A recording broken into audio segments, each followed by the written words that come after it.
হাই everyone, আসসালামু আলাইকুম। স্বাগতম জনাইছোঁ নাজিৰাছ লাইফৰ অন্য এটি ভিডিঅ'লৈ। কি খবৰ আপোনালোকৰ? আশা কৰোঁ ভালেই আছে।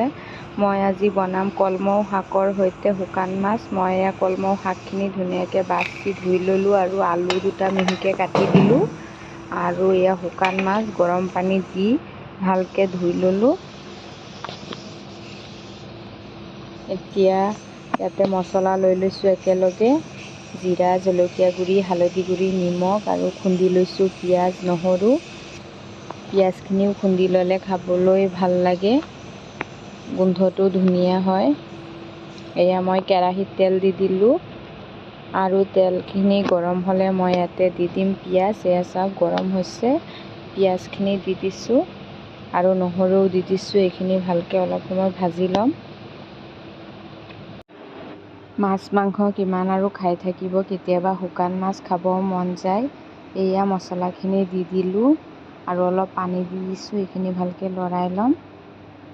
লৰাই লৈ মছলাখিনি ভালকৈ ভাজি ল'ব লাগিব। এয়া চাওক মছলাখিনি ভজা হৈ গ'ল। এতিয়া মই ইয়াতে দি দিম শুকান মাছখিনি। শুকান মাছখিনিও ইয়াৰ লগত অলপ সময় ভাজি ল'ম। এনেকৈ শুকান মাছখিনিও অলপ সময় ভাজি ল'ম। এনেকৈ ভালকৈ লৰাই থাকিব লাগিব, নহ'লে মছলাখিনি পুৰি যাব পাৰে। এতিয়া ইয়াতে মই শাক আৰু আলুখিনি এড কৰি দিম। সেইখিনি দিও ভালকৈ অলপ সময় লৰাই ঢাকনখন লগাই দিম, যাতে আলু আৰু শাকখিনিও অলপ অলপ সিজি যায়, মছলাখিনিও সোমাই যায়। পানী নিদিয়াকৈ এনেকৈ ভালকৈ মছলাৰ লগত অলপ সময় ভাজি ল'ব লাগে। লৰাই লৈ ঢাকনখন লগাই দিব লাগিব।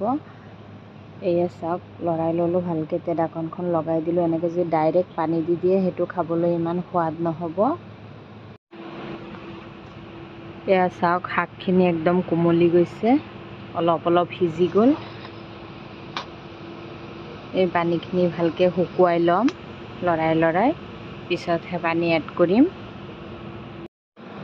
যদি আপোনালোকৰ তাত ভিডিঅ'টো চাই ভাল লাগে তেন্তে ইউটিউবত ছাবস্ক্ৰাইব কৰিব আৰু ফেচবুকত ফ'ল' কৰি দিব আৰু ভিডিঅ'বোৰ শ্বেয়াৰ কৰিব। আপোনালোকৰ সঁহাৰি পালেহে ভিডিঅ' বনোৱাৰ উৎসাহটো পাম। এয়া মই এতিয়া পানী দি ভালকৈ লৰাই লৈ ঢাকনখন লগাই দিলোঁ। এয়া চাওক হৈয়ে গ'ল আৰু অলপ শুকালেই মই অফ কৰি দিম। কোনে কোনে শুকান মাছ ভাল পায় বাৰু কমেণ্ট কৰি জনাবচোন। মই কিন্তু বৰ ভাল পাওঁ আৰু কলমৌ শাকৰ লগত ক'বই নালাগে। এয়া final look. Bye bye, Allah Hafiz.